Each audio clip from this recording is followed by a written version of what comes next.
السلام عليكم ورحمة الله وبركاته. أهلا بكم في محاضرة جديدة من كورس البيزنس أناليسيس فاندمنتالز. في المحاضرة دي إن شاء الله هنعرف الفاليو اللي البيزنس أناليست بيقدمها لأي شركة، وعشان نعرف الفاليو دي لازم نعرف ليه أصلا الشركات بتهاير البيزنس أناليست. فعشان نعرف ليه الشركات أصلا بتهاير البيزنس أناليست لازم نعرف مين هو البيزنس أناليست. البيزنس أناليست بنسميه في مجالنا تشينج ايجنت، وكيل التغيير.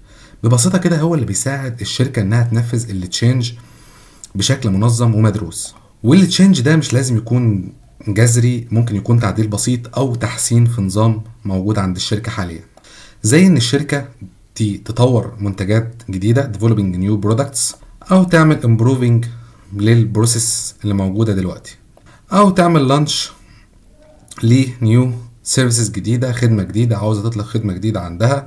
يبقى لو عاوزة تطور منتجات جديدة او عاوزة تحسن البروسيس اللي موجودة دلوقتي، او عاوزة تعمل ابجريدنج لسيستم موجودة او اي تكنولوجيز موجودة عندها دلوقتي.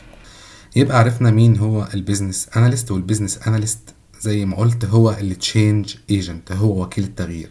يعني هو اللي بيساعد الشركة على احداث تغيير جوه الشركة. الشركة بتعين بيزنس اناليست عشان بتكون محتاجة ان هي تغير حاجة عندها في سيستم، او تطلق خدمة جديدة، او ان هي تحسن عملية موجودة، او تحدث نظام موجود عندها في الوقت الحالي. تاني حاجة نعرفها هو دور البيزنس اناليست في التشينج. ازاي البيزنس اناليست بيعمل التشينج ده؟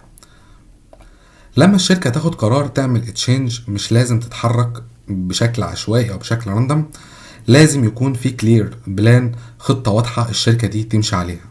وهنا بيجي دور البيزنس اناليست كفاسيليتيتور اوف تشينج، يعني بيسهل التغيير ده، يعني بياخد الرؤية او الفيجن ويحولها لبلان واضحة قابلة للتنفيذ.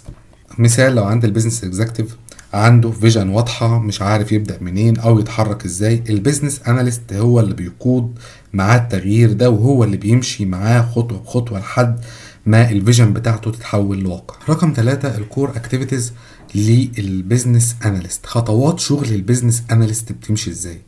اول حاجة بيعملها البيزنس اناليست ان هو بيأندرستاند ذا فيجن، بيفهم الرؤية دي من اصحاب القرار. تاني حاجة بيعملها بيدرس الوضع الحالي للشركة او البروجكت اللي احنا هنشتغل عليه، او ايا كان الحاجة اللي احنا هنطورها.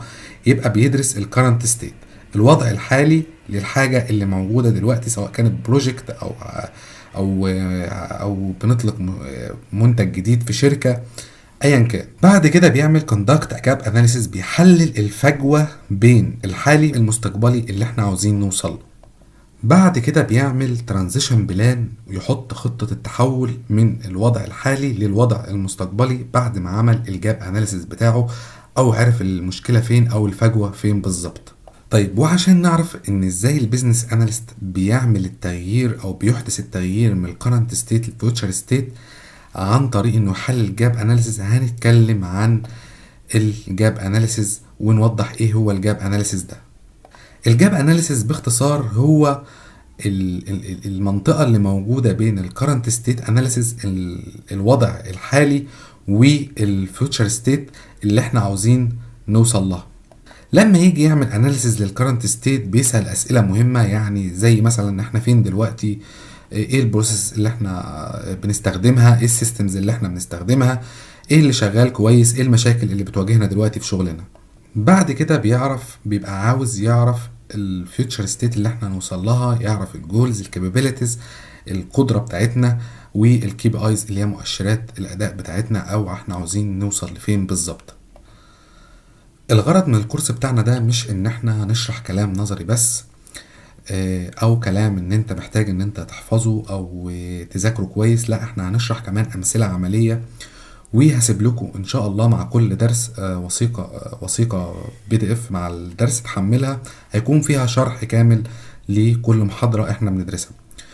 ودلوقتي تعالوا نشرح مثال عملي على الجزئية اللي احنا شرحناها دلوقتي. يبقى احنا عرفنا البيزنس اناليست، مين هو البيزنس اناليست، وعرفنا البيزنس اناليست بيحدث التغيير ازاي، والاهم الانشطة بتاعت البيزنس اناليست، وازاي ان هو بيحدد ازاي ان دوره ان هو يحدد الجاب اناليسيس بتاعتنا. هنفترض دلوقتي لو انت شغال في شركة سوفت وير هاوس وجالك كلاينت عاوز منك، عنده مشكلة مثلا، عنده شركة صيانة تكييفات وعنده مشكلة في النظام الحالي الموجود بتاعه. النظام الحالي في الشركة ماشي ان كل حاجة بتتم بشكل يدوي، الطلبات بتتسجل بشكل يدوي من خلال الكول سنتر او على ورق او في شيت اكسل. السكادولينج بتتعمل عن طريق الواتساب بين المشرف والفنيين، ومفيش اي سيستم خالص يربط الطلبات بالسكادولينج بتنفيذ التاسكات او الاوردرات بتاع الفنيين. والمشكلة ان العميل ساعات ما بيعرفش الطلب بتاعه اتسجل ولا لا، والفني ساعات يروح من غير ما يعرف اي تفاصيل كفاية عن الاوردر ده او عن الطلب ده.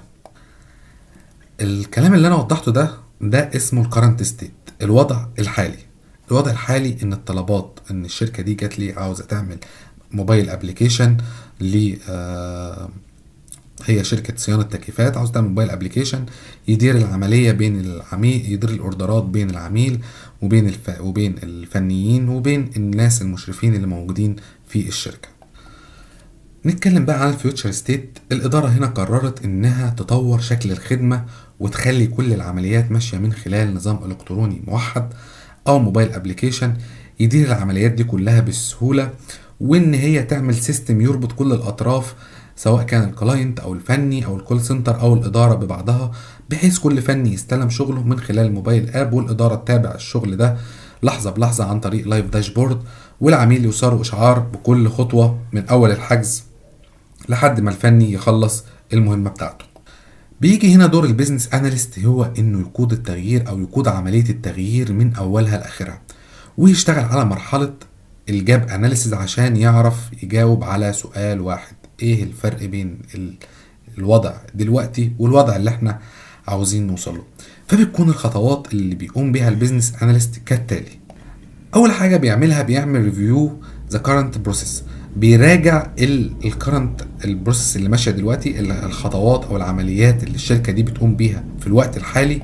بيقعد مع كل الاطراف اللي ليهم علاقه بالشغل سواء الكول سنتر او الفنيين او المشرفين، بيفهم منهم ازاي الطلب ده بيتسجل، ازاي الفنيين بياخدوا مواعيدهم، ايه المشاكل اللي بتحصل معاهم يوميا، ايه اللي الناس بتشتكي منه، ايه العمليات اللي بتتكرر وتضيع وقتنا. بعد كده البيزنس اناليست بيقعد مع الستيك هولدرز، وهنا البيزنس اناليست بيعمل حاجه اسمها ستيك هولدرز انترفيوز، يعني بيكلم كل طرف عن الاحتياج بتاعه اللي هو محتاجه. الكول سنتر عاوز وسيله سريعه يسجل بيها الطلبات، الفني عايز يعرف شغله من بدري ويكون واضح، العميل عاوز يطمن ان الطلب بتاعه اتسجل والفني فعلا جايله عشان يخلص الاوردر بتاعه او التاسك اللي مطلوب منه.